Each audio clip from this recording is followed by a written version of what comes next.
Hi, and welcome to the Big Bear Homestead. Today is our predator control on the Homestead series. Today is episode number 8. So today we're talking cats.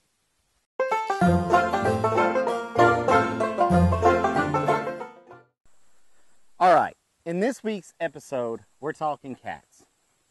So what exactly are we talking about? Well, we're using the word cat as a general term for the critters such as lynx, bobcat, mountain lion, and even your common house cat. So, what do these cats eat? Okay, so now that we covered what type of cats we're talking about, let's talk about what they eat. Well, all cats are carnivorous. So they will eat, depending upon their size, everything from your common household mouse all the way up to your larger livestock, which is your calves, cattle, and stuff like that. It really depends on the size of the cat. So, basically, everything that you have on your homestead is a potential target for these cats. So, now that we know what they're eating, how do we know if we got them? All right, so now we know what they eat. We know what cats we're talking about. How do we know if we got them? Well, see, there lies the big problem. With cats, because they're like little ninjas, they're very stealthy. The only way really that you're going to know if you've got one is when animals come up missing or you find a dead animal. So, let's just go with the fact that you just found a dead calf. First thing you need to do is look around the area of where your calf is laying dead. Look for tracks. If you see tracks like these, then that is a cat. Also, while you're looking around there, see if you can find some scat. You might not, but you never know.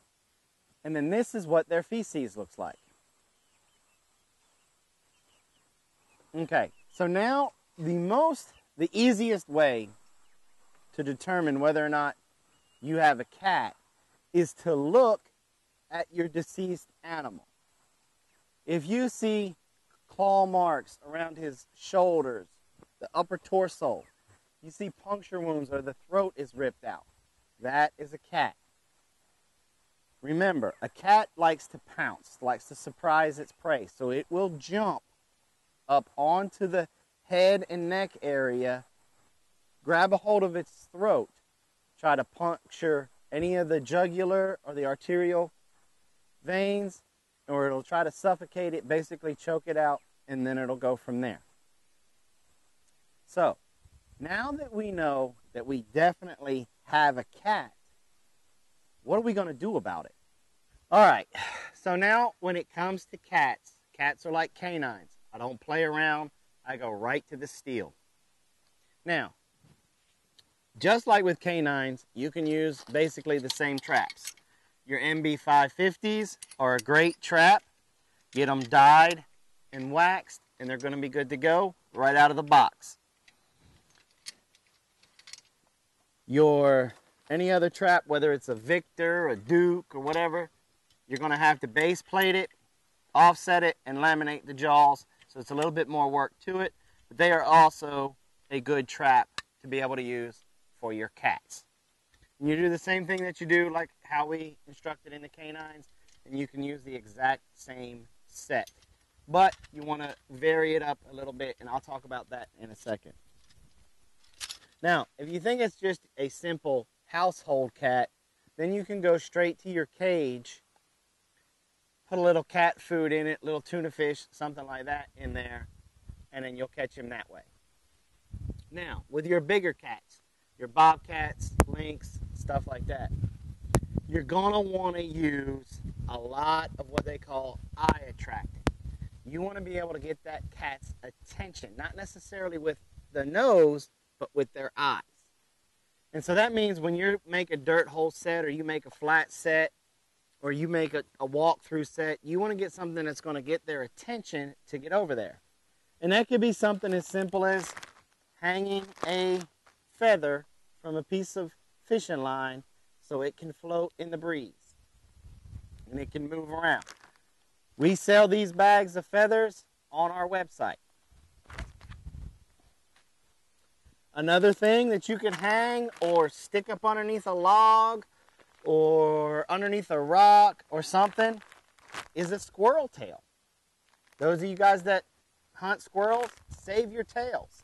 We also offer these for sale on our website, but I know a lot of you guys squirrel hunt, so just start saving your tails, let them dry out, stick them in a Ziploc bag, and they'll pretty much stay for forever. But you can also hang this from the fishing line and make it dangle in the breeze. The only thing about this is just check with your local state laws to make sure that that's okay. Most of the time it is, but just check. I would check anyway. Check with your local Department of Natural Resources whether or not you can use squirrel tail as a eye attractant for your trapping. And then the other one that you can use that we sell on our website also is sheep's wool. Try to use a lighter color. It jumps out against the dirt, the background, and everything like that. And again, it catches their eye, so they come over to see what it is. With your cats, it's all about eye attracting. Yes, you're going to want to use some lure and yes, some bait, but be able to get their attention. It's more about catching their eye than it is catching their nose. So, you go out there, you make your dirt hole set, you got great eye attracting, you come back in the morning and you got a bobcat, then what do you do? All right, so you caught a cat. All right, let's focus on the quote-unquote elephant in the room. By now, you know my feelings on relocation and what you should do if you catch an animal, which is dispatch it. So let's talk about if you catch a domesticated cat. Cat doesn't have a collar. As far as I'm concerned, and as far as the state of Georgia is concerned, that's considered a feral cat, then you need to dispatch it. Because 9 times out of 10, 99.999999% of the time, that cat is now feral. It's going to be too aggressive and too mean to be able to adopt it into a home that would give it love and care. And unfortunately, this is the world we live in now, where you have irresponsible owners that instead of trying to adopt their animal that they can no longer take care of, they let it go in the wild. So you cannot have a feral dog or cat running around your homestead. It is too much of a liability and too much of a danger for you and your livestock. Now, if you're talking about your larger cats, your bobcats, and your lynx, check with your state Department of Natural Resources. Check to see what the laws are concerning these cats. 9 times out of 10, you've already heeded our advice in the beginning and you went and done that already. But you may have to get a certain tag for it so that way you can be able to sell the hide, or there may be a relocation program because some of these cats are teetering on the endangered species list, especially more on the lynx side than on the bobcat side. If there's really no laws telling you what to do, by all means, then dispatch that animal. Do not settle for the Department of Natural Resources telling you to let it go either. Make your case to them that this animal has to be taken way out of your area because it is killing your livestock. They will do what is necessary. They'll either give you the permit to dispatch it, or they will come and take that animal far enough away. So that does it for this episode of Predator Control on the Homestead series. Thanks for coming by. Don't forget to check us out on the web at www.bigbearhomestead.com.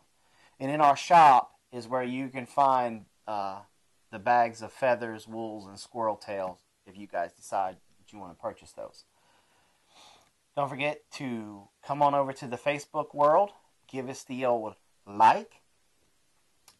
Come and join us and follow us on Instagram and Twitter. Don't forget about our live shows every Monday and Saturday as part of the Homestead Network. Now, speaking of the Homestead Network, you can go to thehomesteadnetwork.com. Let me say that again. thehomesteadnetwork.com. Now you can go there and you can click on the tab that says Showtimes, and that will give you a list of all the other amazing YouTube channels that are a part of the Homestead Network. And it'll also give you a link to their channel, and it'll also tell you their showtimes. So I really encourage you to go and check it out. There's a lot of great channels with a lot of great information. Also, while you're there, if you could do me a favor, go in that upper right-hand corner, leave your email address. Now, we're not going to spam you. You have my word on that. What we are going to do is if we add a new channel with a new showtime, we're going to send you an email and notify you. If something happens last minute that a channel needs to substitute for another channel or a time slot has changed, we're going to send you an email because we don't want you guys to miss any of the great shows that are part of the Homestead Network. So, I hope you guys enjoyed this video. I hope it helped you out. If you did enjoy this video and it did help you out, hey, do me a favor. You know, my self-esteem, I really need it. Give me that old thumbs up. I mean, being as handsome as I am, sometimes, you know, there are some things that I'm insecure about. So I really need that thumbs up if you guys enjoyed it. If you have any questions or comments, please leave them below. Just remember, be nice. I get rid of the nasty ones. If you're new to our channel, hey, and you liked it, you want to become part of the Big Bear family, hey, slide right on over there, hit that red box, and go ahead and click that subscribe button. We would appreciate it. Thanks for taking the time to watch our video. Thanks for coming by the Big Bear Homestead, and like always, have a nice day.